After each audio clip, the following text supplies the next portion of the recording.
Hello friends, வணக்கம். Welcome to Just Chillies.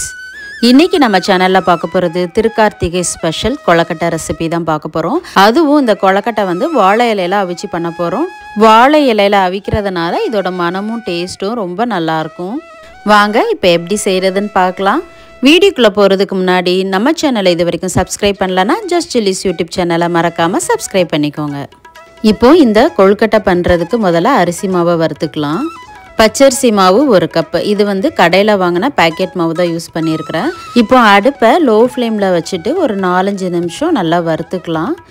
மாவோட colour வந்து மாறிடக்கூடாது. அதனால் அடுப்பை லோ ஃப்ளேம்லேயே வச்சு வறுத்துக்கோங்க. கை பொறுக்கிற அளவு சூடு இருந்தால் போதும். இப்போ மாவு வறுபட்டதுக்கு அப்புறமா இது ஒரு மிக்சிங் பவுலுக்கு மாற்றிக்கலாம்.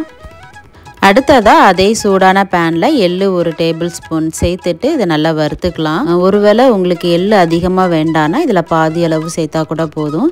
எள்ளு வறுபட்டதுக்கு அப்புறமா இதை அரிசி மாவோட சேர்த்துடலாம். அடுத்து பாசிப்பருப்பு 2 டேபிள் ஸ்பூன் இதை பேனில் சேர்த்துட்டு இது லேசாக வாசனை வர அளவுக்கு வறுத்தா போதும்.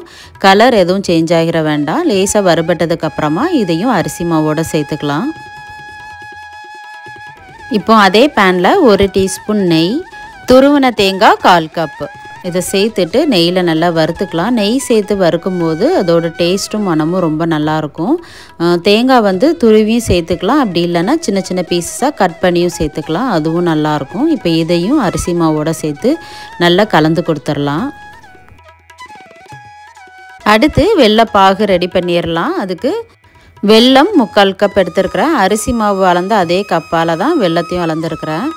இது கூட தண்ணி 1 கப்பு சேர்த்துட்டு அடுப்பை மீடியம் ஃப்ளேமில் வச்சு வெள்ளத்தை கரைச்சிக்கலாம். இதுக்கு வந்து பாகுபதம் எதுவும் தேவையில்லை. வெல்லம் நல்லா கரைஞ்சா மட்டும் போதும். வெல்லம் கரைஞ்சதுக்கப்புறமா இது கூட சுக்கு பொடி 1/4 டீஸ்பூன், ஏலக்காய் தூள் 1/4 டீஸ்பூன் இதை சேர்த்துட்டு நல்லா கலந்து கொடுத்துடலாம். இந்த வெல்லம் வந்து நல்லா கொதிக்கணும். நல்லா கொதி வந்ததுக்கப்புறமா இதை அப்படியே மாவோட சேர்த்து கலந்துக்கலாம். வெல்லத்தில் தூசு மண் இருந்துச்சுன்னா வடிகட்டி சேர்த்துக்கோங்க. அப்படி இல்லை நீங்கள் யூஸ் பண்ணுறது சுத்தமான வெல்லம்னா அப்படியே கூட சேர்த்துக்கலாம். கரைச்ச வெல்லத்தை கொஞ்சம் கொஞ்சமாக மாவு கூட சேர்த்து நல்லா கலந்துக்கலாம்.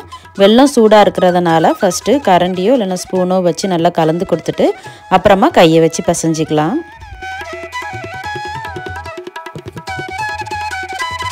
இப்போ மீதி இருக்கிற வெல்லத்தையும் சேர்த்து மாவோட நல்லா பிசைஞ்சிக்கலாம். ஒருவேளை இந்த வெல்லம் உங்களுக்கு பத்தலை அப்படின்னா கொதிக்கிற தண்ணியை கொஞ்சம் கொஞ்சமாக சேர்த்து பிசைஞ்சிக்கோங்க. மாவு வந்து கொஞ்சம் சாஃப்டாக இருக்கிற மாதிரி பார்த்துக்கோங்க.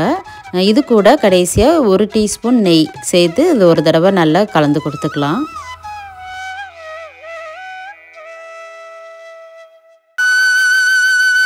இப்போ கொழுக்கட்டைக்கு மாவு ரெடி ஆயிடுச்சு. அடுத்ததாக இதை வாழை இலையில வச்சிடலாம். இந்த திருக்கார்த்திகை அன்னைக்கு தூத்துக்குடி திருநெல்வேலி சைட்லலாம் பார்த்தீங்கன்னா ட்ரெடிஷ்னலாக பனை ஓலை கொழுக்கட்டை பண்ணுவாங்க. பனை ஓலையில் இந்த கொழுக்கட்டை மாவை வச்சு அவிப்பாங்க. அந்த பனை ஓலை வாசனைக்கும் டேஸ்ட்டும் ரொம்ப நல்லாயிருக்கும். பனை ஓலைக்கு பதிலாக நம்ம வாழை இலையில வச்சு அவிச்சிக்கலாம். இப்போ ரெடி பண்ணி வச்சுருக்கிற கொழுக்கட்டை மாவை வாழை இலையில வச்சிடலாம். உங்களுக்கு வேணும்னா வாழை இலையில் நெய் கூட தடவிக்கலாம். தடவிட்டு அப்புறமா அந்த கொழுக்கட்டை மாவு வச்சுக்கலாம். இப்போ பாருங்கள், இதே மாதிரி வச்சு லைட்டாக ப்ரெஸ் பண்ணி விட்டிங்கன்னா போதும். மாவு வந்து ரெடி ஆயிடுச்சு. பாருங்கள், எடுத்து காமிக்கிறேன் எப்படி இருக்குன்னு. இந்த மாதிரி எல்லா வாழை இலையிலையும் மாவை வச்சு ரெடி பண்ணிடலாம்.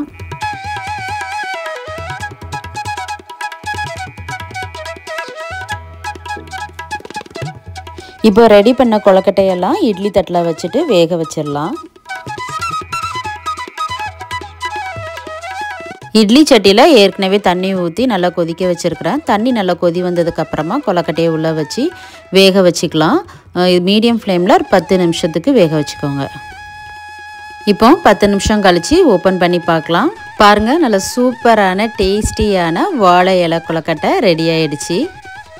வாழை இலையில் அவிச்சிருக்கிறதுனால இந்த கொழுக்கட்டையோட மனமும் டேஸ்ட்டும் ரொம்ப ரொம்ப நல்லாயிருக்கும். கண்டிப்பாக நீங்களும் இந்த திருக்கார்த்திகைக்கு இந்த மாதிரி ட்ரை பண்ணி பாருங்கள். ட்ரை பண்ணி பார்த்துட்டு எப்படி இருக்குன்னு மறக்காமல் கமெண்ட்டில் சொல்லுங்கள். நம்ம சேனலில் ஏற்கனவே திருக்கார்த்திகை ஸ்பெஷல் இன்ஸ்டண்ட்டாக செய்யக்கூடிய கோதுமை மாவு அப்பம் ஏற்கனவே அப்லோடு பண்ணியிருக்கிறேன். அதோட லிங்க் டிஸ்கிரிப்ஷன் பாக்ஸில் கொடுக்குறேன். வேணும்னா செக் பண்ணி பாருங்கள். வீடியோ பிடிச்சிருந்தா லைக் பண்ணுங்கள். உங்கள் ஃப்ரெண்ட்ஸ் அண்ட் ஃபேமிலிக்கு ஷேர் பண்ணுங்கள். ஜஸ்ட் சில்லிஸ் யூடியூப் சேனலை மறக்காமல் சப்ஸ்கிரைப் பண்ணிக்கோங்க. தேங்க்ஸ் ஃபார் வாட்சிங்.